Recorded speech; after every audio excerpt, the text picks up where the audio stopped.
안녕하세요. 반갑습니다. 깜짝 놀랐습니다. 오늘 미얀마 고제 선교사역 간증을 하는 건 알고 있었는데 영암교회에서 그냥 둘러앉아서 주님이 어떻게 하셨는지 지나간 날들을 잠시 나누는 그런 시간을 알고 있었는데 이 해남 학동교회에서 이렇게 준비하시고 같이 시간을 가진다는 것은 전혀 알지를 못했습니다. 더더욱 놀란 것은 좀 전에 저녁 식사를 했는데 그 오리 불고기가 그렇게 맛있는 거 처음 알았어요. 여기가 참 시골 지역이지만 서울 강남 못지 않구나 생각을 가졌고, 또 찬양대의 모습을 보면서도 12도 아니고 14명이 함께 참 아름다운 우리 주님을 향하여 멜로디를 올리고 있는 그 모습이, 이것이 바로 진정한 성도들의 교제가 아니겠는가 참 생각이 들었고요. 해남 학동교회 다시 봐야겠구나 이런 생각을 참 가졌습니다. 참 좋은 건물에 넓은 주차장에 무보도 선늘의 참 밝은 그 표정이 우리가 하나님을 안다는 것이 어떤 것인가 느꼈고, 진짜로 놀란 것은요, 우리 임하율 어린이입니다. 조금 전에 이렇게 집회를 막 시작하기 직전에 탁 앉더니 노트를 탁 꺼내는 거예요. 그리고 필기구를 탁 꺼내가지고 메모할 준비를 딱 합니다. 주님, 저는 오늘 무엇을 듣고 무엇을 해야 됩니까? 이런 마음으로 말씀을 받고자 메모 준비하는 모습 보면서 이거 이상한 교회다. 어찌 이런 교회가 다 있나 생각 들어서 정말 놀랐어요. 놀래고 주님의 생각지 않게 이런 경험을 하게 하시고, 항상 주님이 하신 일들은 우리가 생각도 못했던 더 크고 놀랍고 신비한 일들로 우리를 이끌어 가시는구나 생각이 듭니다. 미얀마 고제 선교가 사실 그렇습니다. 처음부터 제가 선교를 하러 간 것이 아니라 2003년도에 말씀 집회 강사로 초청을 받아갔습니다. 이미 미얀마에는 100군데가 조금 넘는 저희 형제교회가 있습니다. 1979년도에 파이도라는 데서 형제교회가 시작되어서 1984년도부터 이제 개척이 시작됐는데, 지금은 전국적으로 한 100여 군데가 있고, 제가 방문해서 교제했던 교회가 한 45군데, 지금 계속 같이 교제하고 있는 교회가 한 25에서 한 30군데 정도 교제를 하고 있고요. 주의 은혜 가운데 참 여러 지역을 방문하게 됐는데, 처음부터 말씀 사역이 아니고 그때 방문을 해보니까 너무 힘든 거예요. 한 사람의 하루 임금이 7,000원 정도고, 좀 안정된 사람은 3만 원 정도 버니까 경제가 이해가 되지 않습니까? 참 힘들게 사는 모습 보면서 이런 생각이 들었습니다. 이곳에는 말씀 사역이 아니라 현지 일꾼들을 잘 도와서 그들이 마음껏 일을 할 수 있도록, 당시에 한 5만 원 정도면 현지 일꾼들이 생활의 문제에 매이지 아니하고 마음껏 일을 할 수 있는 그런 형편이었습니다. 지금은 한국 돈으로 한 20만 원에서 한 25만 원 정도 필요합니다. 그 정도라면 내가 한 달에 참 100만 원씩만 주님이 공급하신다면 20가정을 공개해서 이미 교회도 세워져 있고 성도들도 모여 있고 그 나라 말을 할 줄 알고 문화도 알고 자신들의 고향도 있고, 이 현지 일꾼들이 막 20가정이 뛴다면 막 그런 꿈이 꿔졌어요. 그래서 그런 사역을 할 수 있으면 참 좋겠다. 우리가 가는 선교가 있고 보는 선교가 있는데 또 현지인들을 세우는 선교가 있구나, 이런 생각이 들었습니다. 한 2년 방문하면서 상황을 살폈는데, 그 공항에서 연락이 잘못돼가지고 아무도 마중을 안 나왔어요.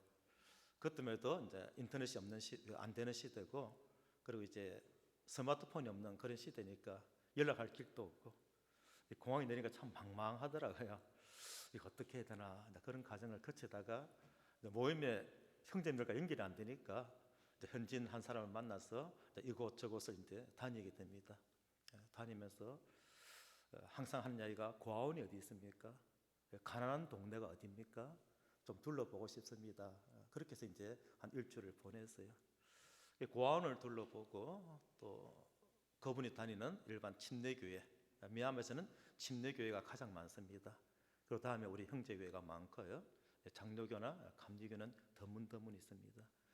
둘러보면서 저희 형제교회, 부르드림 외에 다른 교회를 가보게 되고 또 다른 사람들을 만나게 되고 이런 계기를 보면서 참 이들을 도울 수만 있다며, 그리고 복음을 정확히 알지 못하는 것을 알면서 이들에게 참 복음을 전하고 싶다. 물론 알지 못하는 사람에게 복음을 전해서 형제교회를 세우고 또 형제교회에 가서 말씀을 전함으로써 올바른 진리를 분명히 도는 것도 참 중요한데, 이 하나님을 찾으면서 교회를 이루는 이 사람들, 이 인도자들에게 참된 복음이 들어간다면 이들이 그 교회에서 복음을 전할 거 아닌가. 침례교회에서 형제교회로 바꿔라는 이야기 아니다. 다만 너희들이 주님을 올바로 섬길 수 있도록 내가 참 복음을 전하고 싶다는 그런 생각이 참 들던 그런 가정도 있었고요. 그동안 있었던 이야기를 다 하려면 3박 4일 부족할 겁니다. 이 저녁에 3시간씩 해도 부족하겠지만 전 유두고처럼 졸다가 쓰러진 사람을 살릴 수 있는 능력도 없고, 그래서 가능하면 9시 안에 끝낼까 생각하고 있고, 그것이 가장 참 유익한 시간이 아닌가 생각을 가집니다. 먼저 누가복음 10장 말씀을 한 구절 보고 지나간 일을 또 주님이 인도하시는 대로 함께 나누도록 하겠습니다. 누가복음 10장에는 잘 아시는 것처럼 이 강도 만난 자를 도왔던 사마리아인의 이야기가 나오고 있습니다. 30절, 누가복음 10장 30절을 보시게 되면 한 사람이 강도를 만나죠. 그리고 강도는 그 옷가지도 다 벗기고 때려서 거의 죽게 된 것을 버리고 갔습니다. 31절에 마침 한 제사장이 지나가다가 그것을 알게 되었어요.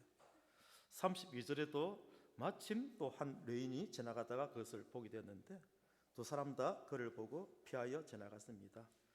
그런데 33절에 보게 되면 또 그때 마침 한 사마리아 사람이 지나가다가 그를 보고 불쌍히 여겼습니다. 이 제사장과 레위는 그곳에 사는 사람이었고 사마리아 사람은 여행하는 사람이죠. 그런데 그를 보는 순간에 불쌍히 여기는 마음이 생겼고, 그래서 그를 데리고 와서 상처를 치유해주고 또 계속 돌봐주라고 부탁까지 하는 그런 모습을 우리가 잘 알고 있습니다. 이 말씀을 제가 아는 말씀이었는데 이게 주님께서 말씀하시기를 36절에 내 생각에는 이 세 사람 중에 누가 강도 맞는 자의 이웃이 되겠느냐. 우리가 잘 대답할 수 있어요. 주님, 자비를 베푼 자 아니겠습니까? 그때 누구나 그렇게 말할 수 있어요. 자비를 베푼 자 아니겠습니까? 주님께서 하시는 말씀이 너도 이와 같이 하라는 말씀이 저희 심령 가운데 그때 와 닿았습니다. 누구나 보면은 돕고 싶은 그런 사람들이었어요. 미얀마만 그렇겠습니까? 바로 옆에 붙어있는 방글라데시라든지 위로 올라가서는 라오스라든지 또 태국의 부족 사람들이라든지 또 인도도 국경이 있거든요. 인도에 또 가난한 사람들, 우리가 다 도울 수가 없어요. 그런데 이 여행객도 지나가다가 우연히 만난 거거든요. 그래서 우리의 삶 가운데 우연히 힘들고 어려운 사람을 만났을 때 어떤 마음이 드느냐는 거예요. 이 제사장의 마음 가운데는 나는 지금 제사를 지내러 가야 돼요. 그를 돌보는 것이 자기 일이 아니거든요. 레인은 지나가다 그를 볼 때 그는 제사를 도와줘야 돼요. 제사를 돕는 것이 레인이지 그 강도 많은 사람을 도와주는 것이 자기 일이 아니었습니다. 그래서 자기 일을 생각하고 이것은 내가 할 일이 아니기 때문에 급히 지나가 버렸습니다. 그런데 한 사마리아는 지나가다가 그를 우연히 봤잖아요. 그 사람도 여행하는 사람이었어요. 자신의 목적지가 있습니다. 그러나 그를 보는 순간에 그 마음 가운데는 불쌍히 여기는 마음이 들어왔다는 사실입니다. 우리가 구원받는 자로서 어떻게 복음을 전할 것이냐. 내가 이 선교지에 복음 전하러 왔지 가난한 사람 돌아온 거 아니야. 그리고 그들을 돕게 되면은 너무 의지하게 되고 이 선교지는 돈으로 하는 게 아니야. 이런 마음이 우리의 생각 가운데 있는 거예요. 저도 선교하러 간 것이 아니었습니다.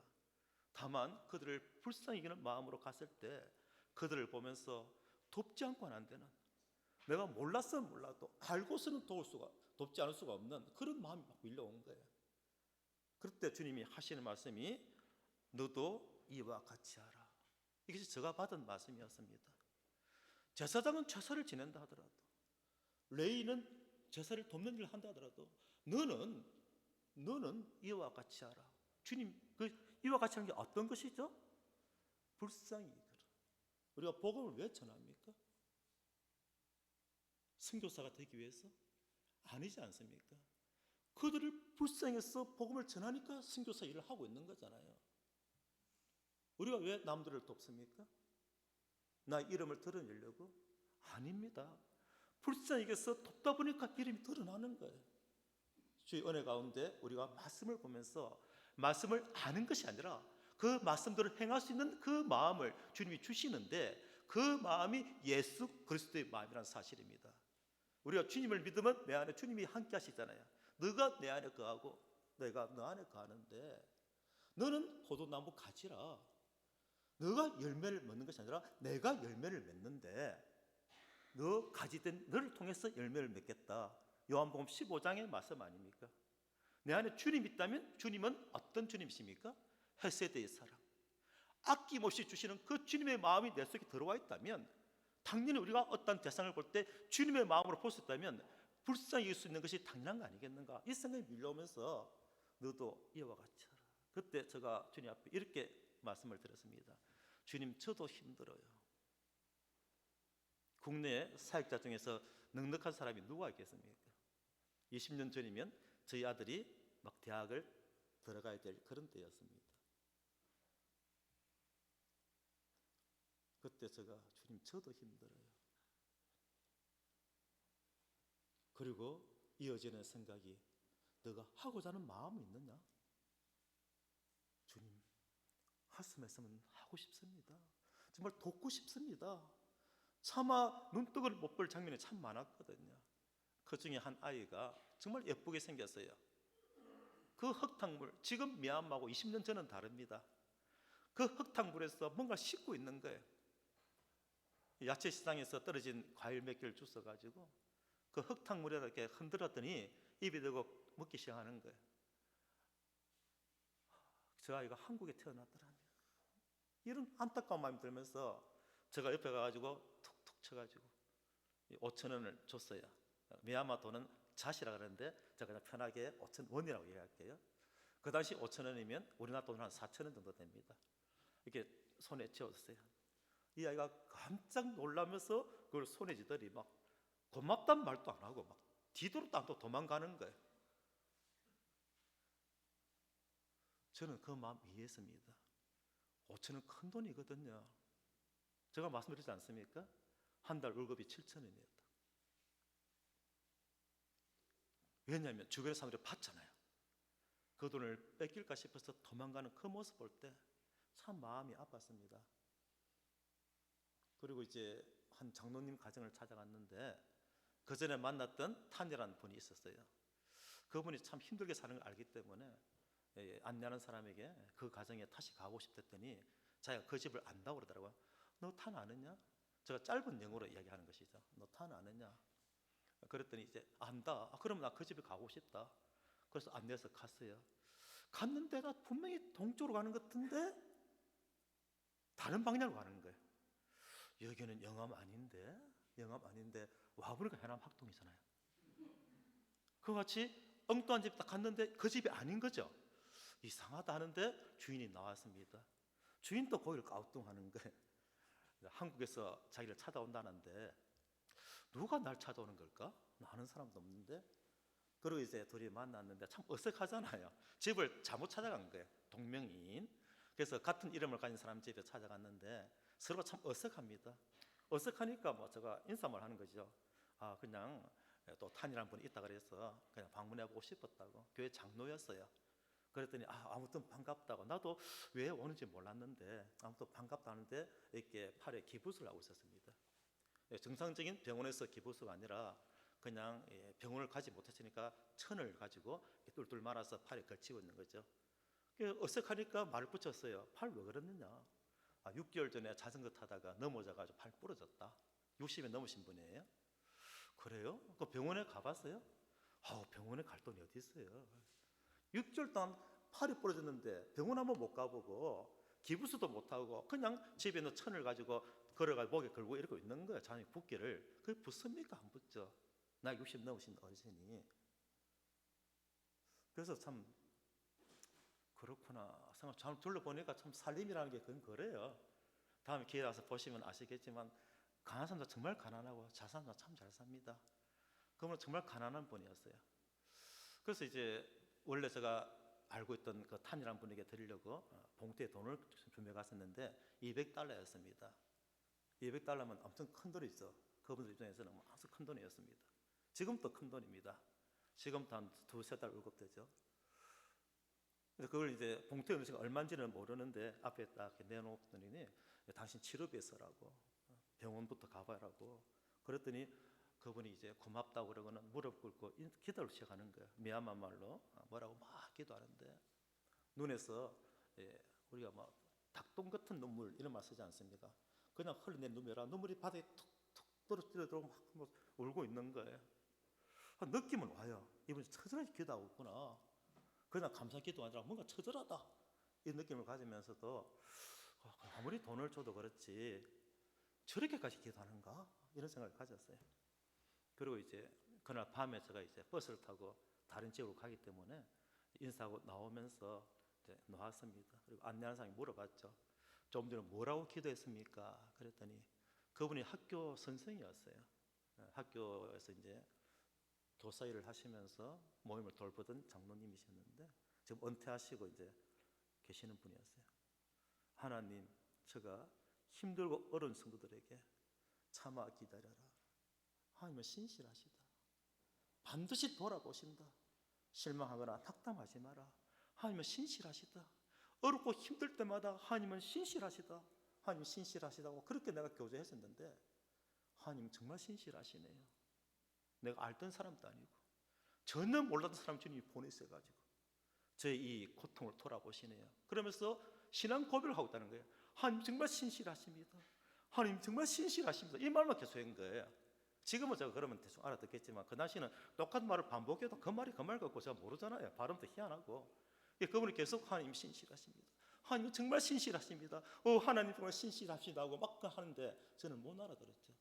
똑같은 발음하고 있는데도. 그러고 오셨다는 거예요. 그리고 기도를 끝내고 눈을 탁 들어서 저에게 하신 말씀이 있거든요. 기도를 끝나고 눈을 들어서 저 눈을 바라보면서 그 말은 무슨 말이었어요? 하나님이 천사를 보내셨네요. 제가 그 말 듣는 순간 깜짝 놀랐습니다. 저 같은 자가 무엇이 간데 집을 잘못 찾아왔을 뿐인데 천사란 말을 다 듣게 하십니까? 저의 삶이 정말 천사 같은 삶을 살았습니까? 믿는 자로서 합당한 심령을 가지고 살았습니까? 주님, 저 같은 자가 무엇이 간데 천사란 말을 다 듣게 하십니까? 그리고 이제 그날 저녁에 이제 버스를 타고 올라가는데 한 17시간 올라가야 돼요. 제가 이제 갔던 지역이 17시간 올라가서 내리면 다시 또 간단하게 밥을 먹고 23시간 버스를 타고 또 가야 돼요. 깔리라는 곳에. 그 내리면 오토바이가 대기하고 있습니다. 오토바이 뒤에 타면 또 하루 종일 올라가야 돼요. 하룻밤 자고 그 다음날 또 오토바이를 갈아타고 7시간 가게 되면 우리 모임이 처음 시작된 파이두라는 마을이 나오게 되는데 그 17시간을 올라가면서 밤 11시쯤 출발했으니까 새벽에 해 뜨는 걸 보게 됩니다. 그 넓은 들판, 끝이 보이지 않는 그 들판에 나무가 군데군데 서 있는 거예요. 저 넓은 들판에 사람 다 논입니다. 저 넓은 들판에서 일을 하다가 햇빛은 좀 뜨겁습니까? 그러다가 잠시 쉬고 싶을 때 또는 점심시간 때 그들이 어디서 밥을 먹었겠어요? 어디서 쉬었겠습니까? 그 나무 밑에 가서 쉬었을 거 아니에요. 그 넓은 들판에 군데군데 나무가 있는데 저 나무 밑에서 얼마나 많은 사람들이 쉬었을까? 오랜 세월을 살아오면서 나무야 너가 나보다 낫다. 얼마나 많은 사람들이 너 밑에 힘을 누렸을까? 나의 삶을 돌아볼 때 그때 제가 40대 초반입니다. 40대 중반이었어요. 지금은 저 나이를 궁금하실까 싶어 미리 말씀드렸는데 보기에는 50대 같아도 64살입니다. 그래서 이제 그 마음 들면서 나는 살아오면서 정말 내 밑에서 힘을 누리는 사람이 얼마나 있는가? 없다는 사실입니다. 눈에 눈물이 주르륵 흐르는 거예요. 하나님, 제가 무엇을 해야 하는지 알겠습니다. 제가 하나님 무엇을 해야 합니까? 하고 기도했는데, 왜 나를 미얀마로 보내십니까? 하고 기도했는데, 이제는 알겠습니다. 누군가 저를 통해서 또 형제의 사랑을 통해서 그들의 마음 가운데 힘을 누릴 수 있다면 제가 그러한 삶에 순종하겠습니다. 그러고 시작된 것이 이 PBL 사역입니다. 이 PBL은 없는 단체예요. 유령단체예요. 제 이름은 엘리사 박이에요. 유령 같은 사람입니다. 왜냐하면 그 당시 미얀마에서는 외국인이 복음을 전하거나 그러면 바로 잡혀갔어요. 지금은 법은 안 바뀌었지만 정부에서 못 본 척 해주고 자유롭게 선교도를 하고 있습니다. 그래서 저는 항상 저는 언제 갑자기 정부가 마음 바뀌면 안 되는데 하고 기도하는 마음이 있어요. 저는 지금도 조심스럽습니다. 왜냐하면 그때 잡혀간 사람들을 봤기 때문에. 그리고 저만 잡혀가면 되는데 제가 방문했던 모든 교회가 다 그냥 조사를 받고 다 문을 닫아야 돼요. 그래서 모임에서 저를 초청하면서도 조심스러운 마음들이 많았었고, 그리고 제가 가면은 몰래 들어오게 하고 빨리 그냥 문을 다 닫아버리고, 그 더운 나라에서 전기도 없었거든요. 전기는 있었네, 그러고 보니까 도시에서는. 그러나 선풍기가 없었어요. 그 더운 데서 그냥 이렇게 서 있으면 비 오듯이 땀이 축 쏟아진 가운데 교제하던 그런 시대가 있었습니다. 그런 때 참 주님이 제가 뭘 해야 됩니까? 그러다 이제 답을 얻은 것이죠. 답을 얻고 이제 한 예를 들어서 아까 한 지역까지 가기까지 얼마나 시간 걸린가를 말씀드렸는데 17시간 버스를 타면 고속버스인데 우리나라 옛날 시골버스 생각하시면 됩니다. 지금은 다 바뀌었어요.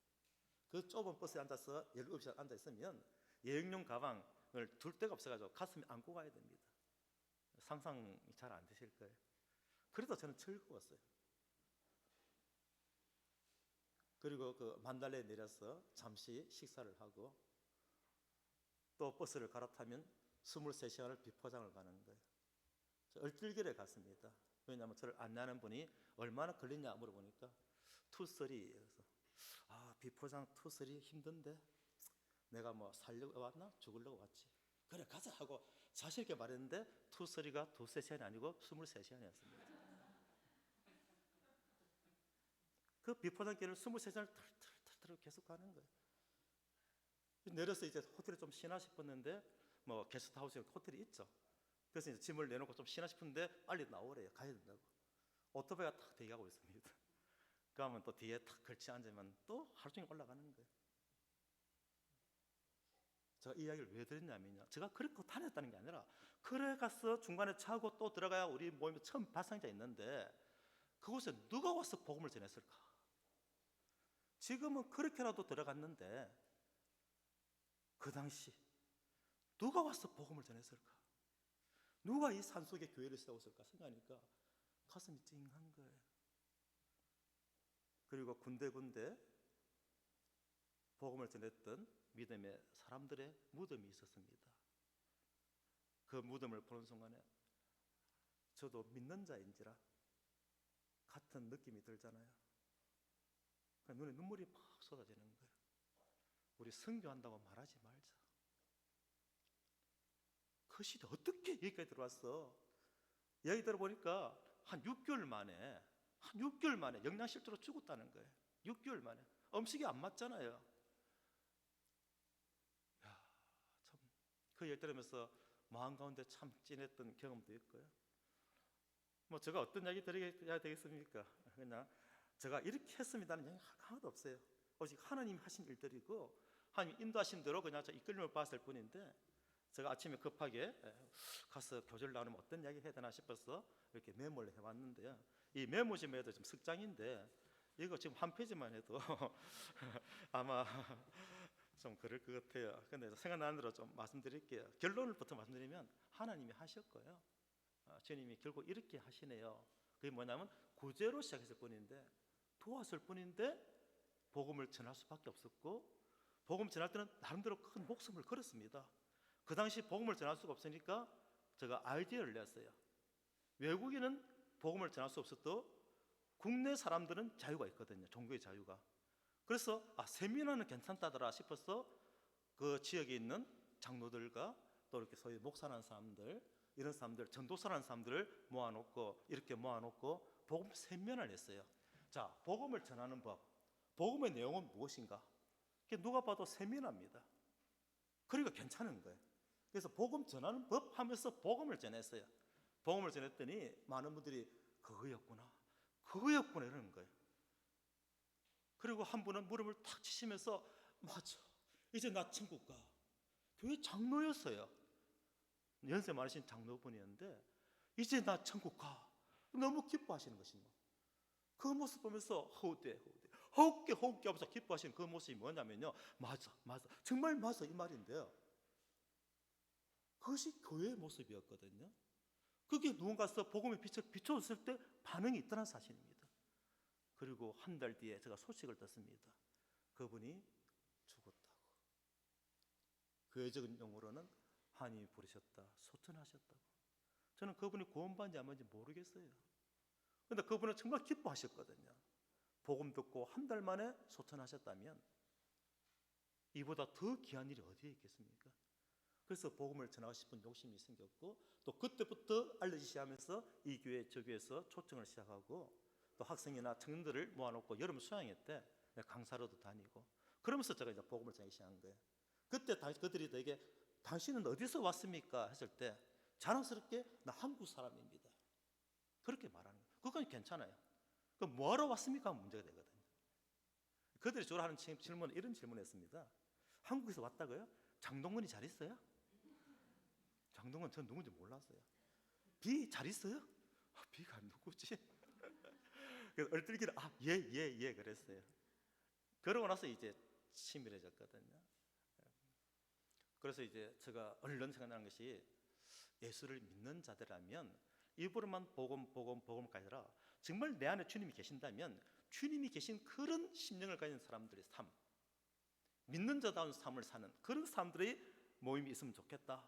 그래서 딱 떠오른 것이 최선의 삶을 사모하는 사람들, 영어로 약자로 PBL입니다.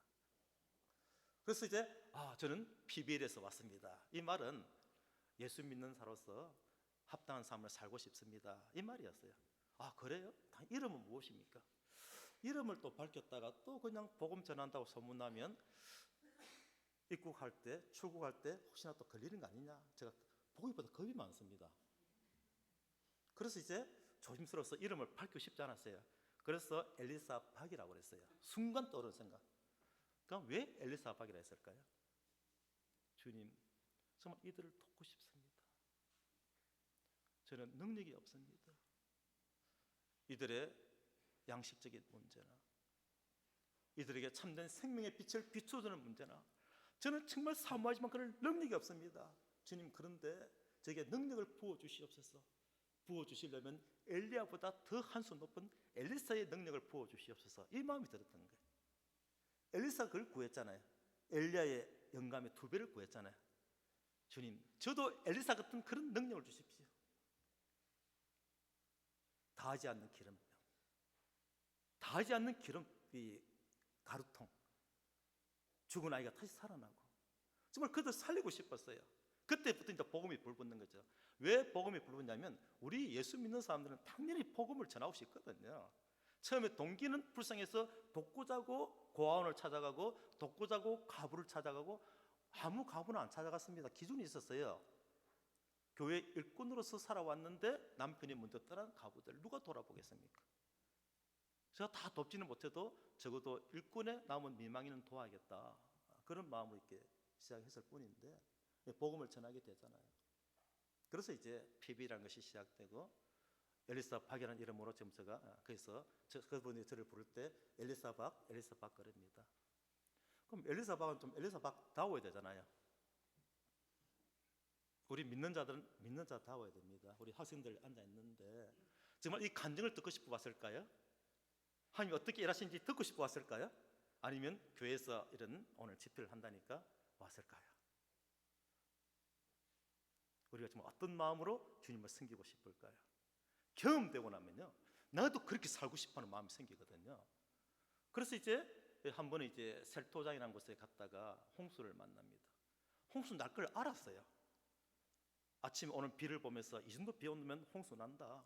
역시나 홍수를 만나가지고 강을 못 건넌 데 있었어요. 그때 제가 두 손 들고 기도했습니다. 난 그런 기도 배워본 적 없어요. 저는 조용히 기도하는 걸 봐왔고 조용히 기도해 왔지 막 그냥 부르짖듯 기도한 적이 없었어요. 성경에는 부르짖듯 기도 많이 하더라고요. 강을 건너야 한국을 돌아오는데 강이 범람해서 건널 수가 없으니까 두 손 들고 막 하나님, 그때 나온 말이 엘리야의 하나님, 엘리사의 하나님, 나의 하나님, 이 강을 건너게 해주십시오. 엘리야가 요단강을 건넜지 않습니까? 그러니까 엘리사가 그걸 보고 따라서 그 엘리야의 겉옷을 주워서 또 요단강을 치면서 엘리야의 하나님, 이 강을 갈라달라고 외치지 않았습니까? 그리고 그가 건너갔습니다. 그렇다면 저 역시 그들의 그 믿음의 그 담대함을 본받아서 저도 이 강을 건너보고 싶고 하나님 살아계심을 경험하고 싶습니다. 두 손 들고 막 하나님, 엘리야의 하나님, 엘리사의 하나님, 나의 하나님이요, 이 강을 건너게 해달라고 막 소리 지르고 있었어요. 한국말로 소리 지르니까 미얀마 사람도 들어도 모르잖아요. 그게 불교도 마을이었어요. 불교도 마을에 접근하기가 참 힘들거든요. 어려운 과정이고 심지어 거기는 외국인이 들어가서는 안 되는 지이기 때문에 신고하면 제가 잡혀갈 수도 있어요. 너무 다급하니까 막 소리 질러졌어요. 이 이야기는 다음에 해드릴게요. 그 결과 강을 건넜습니다. 어떻게 건넜느냐고요? 다음 기회에 말씀드리고요. 건넜어요. 그 범람하는 강을. 그리고 마지막 순간에 떠내려갈 뻔했을 때 정말 그 천사의 손길이었을까요? 저는 신비주의가 아닙니다. 누가 나를 다 붙잡은 거예요. 제가 다 잘하는데 수영을 못 하거든요.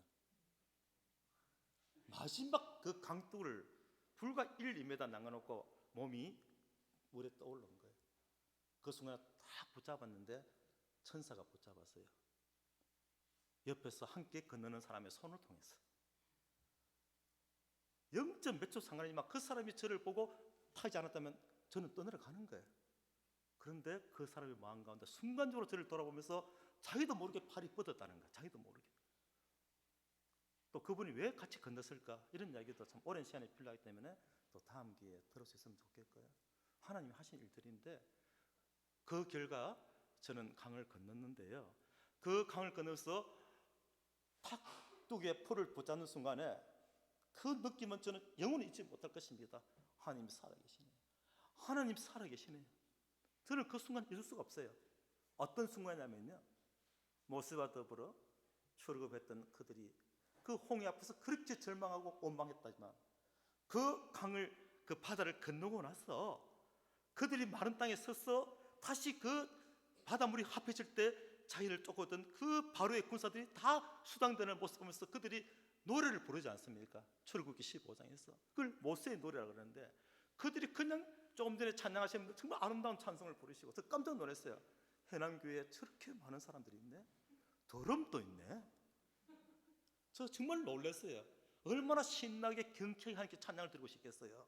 우리 기쁨을 다해서 이걸 해야 되느냐 말아야 되냐, 정말 마음을 다해서 찬양하고 싶은 그 마음처럼 터져나오는 찬양이 있거든요. 그 터져나오는 찬양이 어디서 나오냐면 경험했을 때 제가 그걸 그때 경험한 거예요.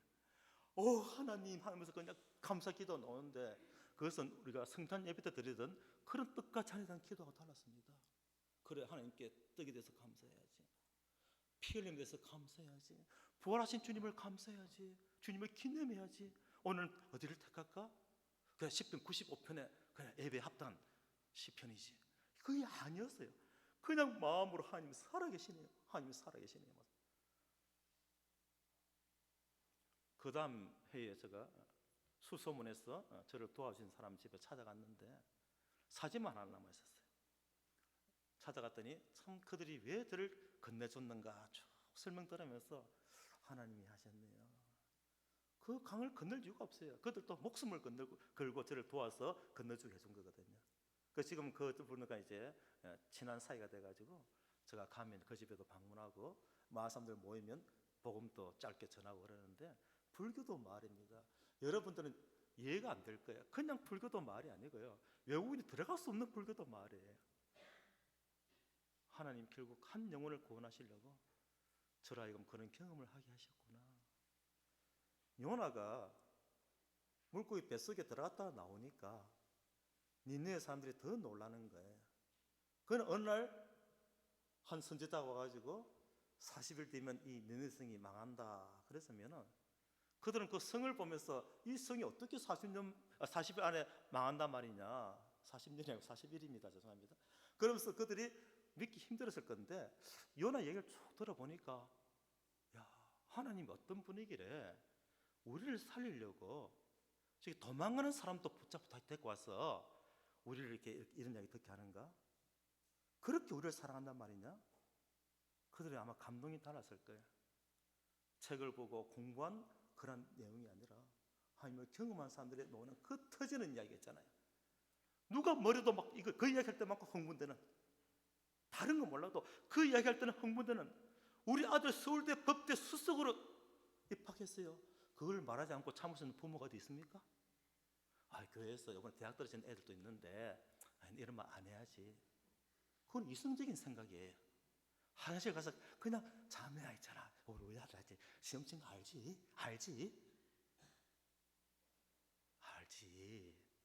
서울대 간 거 알아? 갔어? 그것도 수석이야. 말을 안 하고는 참을 수가 없잖아요. 우리가 정말 주님을 만난 경험이 있다면 복음을 어떻게 말하지 않을 수가 있겠습니까? 그와 같이 산 가운데 하나님이 일하심을 경험하면은 내 마음 가운데 그것을 자랑하는 게 아니라 말하지 않고는 안 되는 그 기쁨을 경험했을 때 그때 주님이 어떤 분인가를 다시 한번 마음 가운데 새기시는 거예요. 그리고 이제 또 다른 간증으로 넘어가야 되면 그렇게 17시간, 23시간 오토바이로 1박 2일 들어갔던 그 파이도르 마을에 갔을 때 그 옆에 동장이라는 데가 있어요. 동장 발음이 그랬는데 거기 한 자매가 저보고 그러는 거예요. 왜 이제 오셨어요? 왜 이제 오셔서 이런 이야기 해주십니까? 두 가지 면이 있었어요. 너무 어렵고 힘들었는데 좀 진작에 와서 안 도와주시고, 그 당시 미얀마가 얼마나 힘들었는지 모릅니다. 하물며 그 깊은 산속이야. 이 대체로 선교사들은 다 연안지대 가거든요. 인플라 구축이 안 됐으니까 거주할 것도 없고 교통도 힘들고, 그래서 주로 도시 지역에 머물고 그 깊은 산속에는 들어가기 힘듭니다. 들어가도 거주할 것도 없고, 그래서 주로 거기 잘 안 들어가고 가봐야 말이 안 통해요. 도시 지역은 어느 정도 영어하는 사람들이 많이 있지만 그 깊은 산속에는 미얀마 말도 아니고 또 다른 부족어를 쓰고 있거든요. 그러니까 선교사들이 안 들어온 거예요. 한국 모임에 형제들이 가지를 못했던 것이죠. 그런데 있는지도 모르고. 그래서 이제 교제 속에서 왜 이제 와서 이런 이야기 해주십니까? 왜 이제 오셔서 이러면서 진작 왔더라면 우리가 도움을 받았을 텐데 우리 정말 힘들었어요. 그 지역은 아편을 키우는 지역인데 아편만 키우면 잘 살 수가 있었어요. 그런데 믿음을 가지니까 아편을 키울 수가 없잖아요. 아편이 아니고 양귀비를 키울 수가 없잖아요. 그 아편을 만들 수가 없고, 그 가운데 믿음을 지키느라고 거절하고 안 하는 거예요. 안 하니까 어떤 현상이 생깁니까? 그 동네 사람이 다 해야 누가 신고 안 할 텐데 누군가가 그 농사에 동참 안 하면 아편을 키우는 이 양귀비를 키우는 사람들이 마음 가운데 걸림이 되잖아요. 저 집만 같이 키우면 되는데 미움을 받는 거예요. 우리 절대 신고 안 할게. 괜찮아. 나는 안 키울 뿐이지만 신고 안 할게. 그래서 그들이 믿을 수가 있습니까? 그 마을에 왜 들여야 되는 거예요? 그런 어려움까지도 겪어가면서 그들이 믿음을 지켜온 거예요. 그래서 지금은 대체로 다 안 하고 있습니다. 옛날 이야기예요. 왜 이제 오셨어요? 그게 저 마음 가운데 와 닿네요. 믿는 자들이 구제에 대해서 어떻게 생각하느냐? 우리는 복음을 전해야 된다, 이런 말을 참 많이 해요. 그런데 구제에 대해서는 말하지 않습니다. 더 나아가서는 선교지 가서 구제하면 안 된다. 그들이 돈맛을 알면 계속 달라 하기 때문에 복음에 걸림이 된다, 이런 말씀들을 많이 하십니다. 그래서 저는 이렇게 말했어요. 선교를 하기 위해서 구제를 한다면 그것은 잘못된 것이다. 그러나 선교와 상관없이 정말 하나님을 아는 자로서, 그 주님의 마음을 품은 자로서 그 가난하고 불쌍한 사람들 볼 때 돕지 않으면 안 되는 그 마음이 구제 아니겠느냐. 성경 말씀을 봐라. 얼마나 구제를 주님께서 많이 얘기하시느냐. 그건 주님의 마음이다. 성경은 별개다. 그런데 믿는 자들 그들과 함께하다 보면은 당연히 또 복음을 전하게 되는 것이고, 그래서 복음을 전하기 위해서 구제를 하는 것은 잘못된 것이지만 그거는 전략입니다. 사람 속이는 거예요. 너 이거 줄게, 복음 들어. 그거 똑같은 거예요. 그거 아니라는 거죠. 그러나 그들을 정말 돕고 불쌍한 것이 우리 믿는 자들의 마음인데, 이 강도 만난 자를 도왔던 사마리안처럼 그 마음으로 도왔을 뿐인데, 그가 감동을 받고 너가 믿는 하나님은 어떤 하나님이냐 물어보는데, 나 복음을 전하면 안 돼? 구제만 할 뿐이야. 그럴 사람이 어디 있겠어요? 한 택시 기사가 있었어요. 저를 태우고 이제 교회에 갔습니다. 주일날. 그 교회는 좀 외진데 있어가지고 마치고 나오면 택시가 없어요. 그래서 좀 기다려달라고 부탁을 할 수가 있잖아요. 나 5,000원 줄 테니까 기다려달라. 그러면 기다립니다. 근데 제가 내리면서 같이 들어갑시다 그랬어요. 그 사람 불교도예요. 택시 안에도 이 부처를 모시고 있고 딱 보면 알거든요. 불교도 사람이에요. 들어갑시다. 너희 1시간 있다 나올 건데. 따라 들어오는 거예요. 난 그냥 말했을 뿐인데 따라 들어오더라니까요. 제가 예수 믿을 때 그렇게 믿었어요. 저는 기독교는 정말 상관없는 배경 속에서 살았던 사람인데, 군에서 너무 어렵고 힘들 때 가만히 앉아 있는데 한 하사가 지나가면서, 강철규 하사라는 분인데 저를 툭 쳤어요. 야, 박예배 교회 한번 가자. 예 하고 따라갔거든요. 왜냐하면 잠시 좀 피하고 싶은 마음에, 그 분위기에서. 그래서 반드시 하나님을 믿게 되었고 오늘날 제가 이 자리에 서 있는 건데요. 그거 저도 그냥 하는 말 안에서요. 같이 들어갑시다. 그랬더니 예 하고 들어오는 거예요. 그리고 이제 같이 있다가 나왔어요. 나왔어가 느낌, 당신 교회 처음 와봤는데 느낌이 어떻냐 그랬더니, 느낌이 좋네요. 어떤 점이 다르더냐 했더니, 절에서는 가만 앉아서 설교만 듣다가 오는데 여기 와서 보니까 서로 노래도 부르고 서로 이야기도 하고, 또 앞에서 하는 그분은 설교라고 했어요. 설교만 듣는 게 아니라 나와서 이야기도 하게 하고, 뭔가 좀 분위기가 많이 다른 게 참 좋은 것 같습니다. 내가 다음에도 와야겠습니다 이러는 거예요. 그래서 제가 묻기를 왜 그런 생각을 가졌느냐 그랬더니, 당신이 나에게 참 친절하게 대해줬는데, 친절하게 하는 사람이 나한테 나쁜 것을 시킬 일은 없을 것이고, 이렇게 친절한 사람이 나보고 여기 들어가자 할 때는 뭔가 좋은 게 있으니까 들어오라 하겠지. 그래서 들어왔다는 거예요. 그리고 같이 있어 보고는 또 새롭네, 내가 교회를 다녀야겠네, 이런 마음이 들었다는 것이죠. 제가 이 이야기를 한 이유는요, 우리의 착한 행실을 보고 많은 사람들이 하나님께 영광을 돌리게 됩니다. 그런 차원에서 구제가 선교적인 전략이 아니라 믿는 자의 합당한 마음 자세가 아니겠는가. 내 안에 정말 주님이 계신다면 어찌 이웃의 그 힘들고 어려운 사정을 모른 척 하셨으며, 말이라도 힘들죠, 어렵죠, 말할 수 있잖아요. 그래가지고 구제 사역이 구제 선교 사역으로 바뀐 거예요. 그것이 점점 커져가지고 이제는 다음 세대를 위해서 PBL 센터 건물을 준비하고, 지금 나눠주신 내용을 읽어보면 대충 이제 소개되어 있는데요. 중복도 되어 있고 정리가 안 된 글인데, 사실은 정리가 안 된 글인데, 그래서 이제 아이들을 이렇게 가르쳤는데 12명으로 시작했어요. 한 명은 처음부터 힘들다고 나가버렸고, 11명이 계속 공부하다가 한 2년만 더 있으면 이제 졸업하게 되는데, 그 중에 이제 4명이 이번 코로나에 3명이 떠나고 8명이 남아 있습니다. 이 3명이 떠난 이유도 딱 이거밖에 없는 거예요. 너무 힘들어서.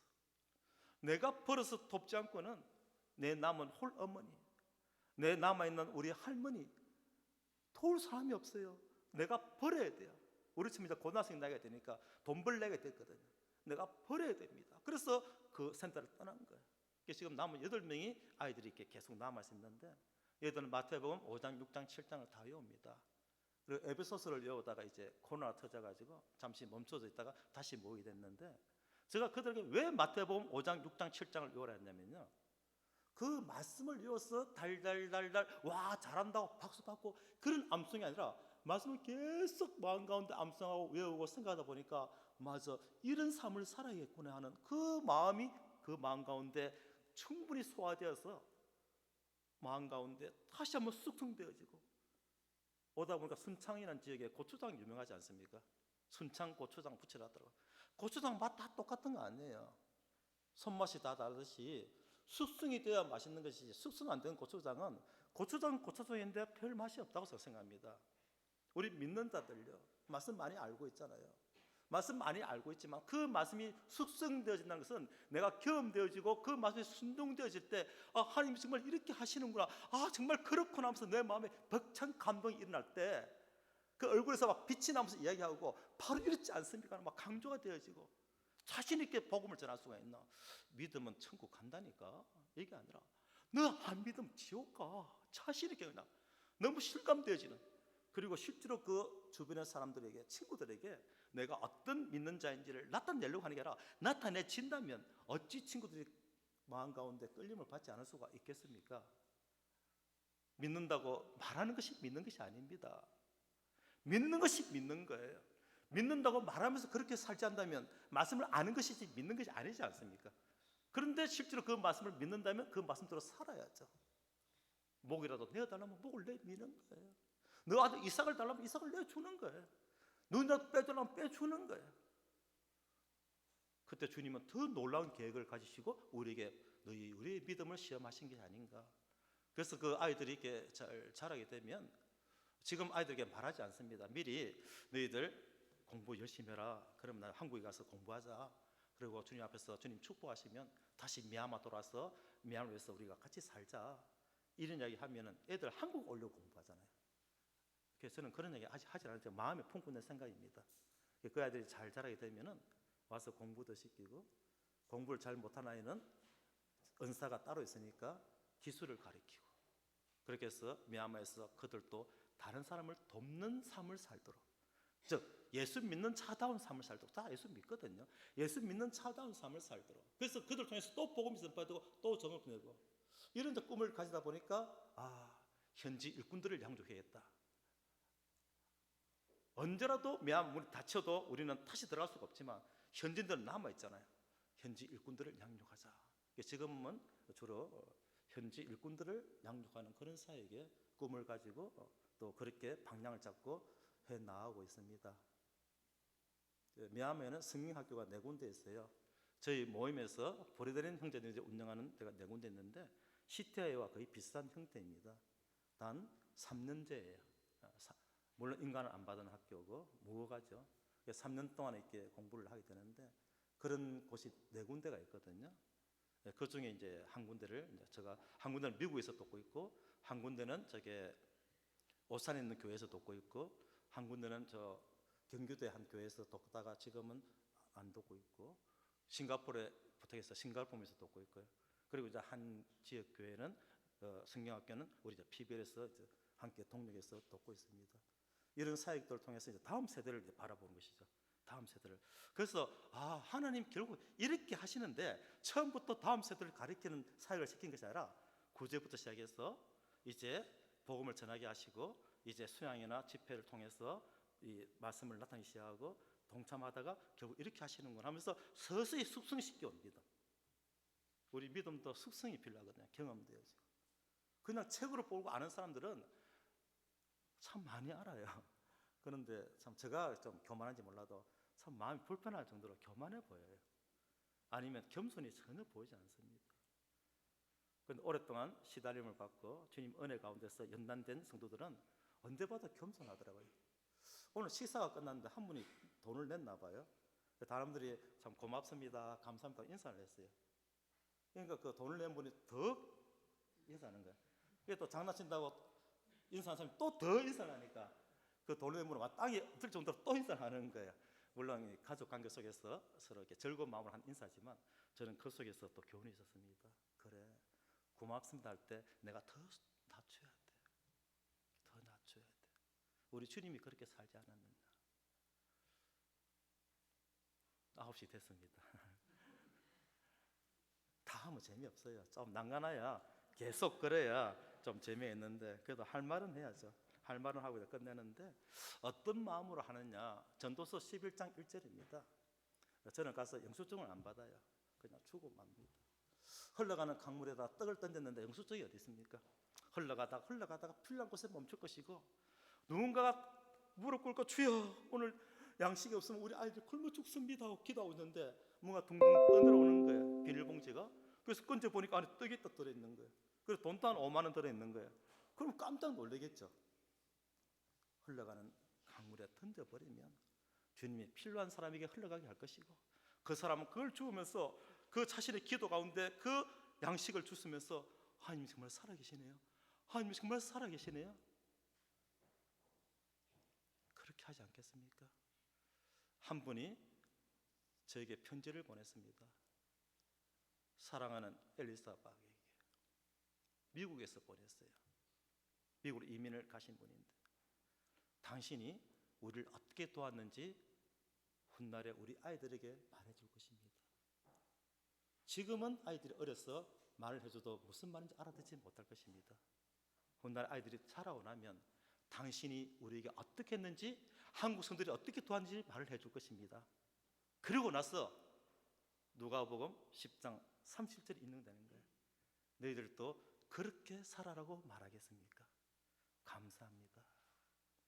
미국으로 오시면 좋겠습니다. 제가 no 그랬어요. 영어를 할 줄 몰라가지고 no 그랬어요. 근데 얼마나 기쁘던지요. 우리의 수고가 헛되지 않았구나. 딱 한마디잖아요. 너희들도 그렇게 살아라고 말하겠습니다. 이것이 교회 설교가 아니고 무엇이겠습니까? 너희들도 그렇게 해라고 설교하는 거잖아요. 나도 그렇게 하고 너희도 그렇게 하고 또 다음 세대 그렇게 해라고 우리가 설교를 하는 거 아니겠습니까? 그래서 짧은 영어로 딱 한마디 제가 답장을 보냈어요. God has done it. 하나님이 하셨습니다. 오직 한마디, 모든 건 하나님이 하셨습니다. 그리고 하나님이 하실 것입니다. 이 해남 학동교회 하나님의 놀라운 계획들이 있을 것입니다. 지금은 다 드러나지 않았지만 주님의 뜻 가운데 훗날에 하나님이 이렇게 하셨다고 서로 기뻐하고 감사하는 그런 놀라운 간증들이 차고 넘치기를 바랍니다. 주님 감사합니다. 주님 감사합니다. 이보다 더 놀라운 간증이 어디 있겠어요? 한 아이가 저보고 그랬어요. 5살인가 6살인가 나도 PBL 할래요. 나도 PBL 할래요. 그 아이가 그 말을 왜 하겠어요? 뭐 와가지고 뭐 좋아 보이니까, 뭔가 외국인이 왔다 그러면 뭔가 먹을 것도 생기고 뭐 모여서 노래도 부르고 뭐 재밌게 하니까 어린아이 마음 가운데 PBL은 좋은 거 뭐 아니다. 우리 주변의 사람들이 나도 해남 학동교회 나오고 싶어요. 나도 해남 학동교회 나오고 싶어요. 구원이 뭔지는 모르지만 구원 받고 싶어요. 참 그런 말들이 우리 영혼을 시원하게 하지 않겠습니까? 나도 그렇게 살고 싶어요. 주님이 그렇게 사셨고 우리도 그렇게 산다면 참 가치 있는 삶을 살 거라고 제가 경험했던 것을 비추어서 좀 말씀을 드렸습니다. 비빌 풀네임으로 말하면 People Pursuing the Festival of Life인데, 순간 참 저 마음이 욱해서 참 말씀이 끊어지는데요. 이 구제라는 게 쉬운 게 아니었습니다. 정말 쉬운 게 아니었어요. 차라리 복음 전하는 게 쉬웠을지도 몰라요. 가서 전하면 되니까. 구제는 줘야 되잖아요. 나도 없는데. 근데 하나님은 넉넉하게 다 공급하시고 많은 분들이 한국 성도님께 감사를 드리고 있습니다. 잠시 기도하고 내려가겠습니다.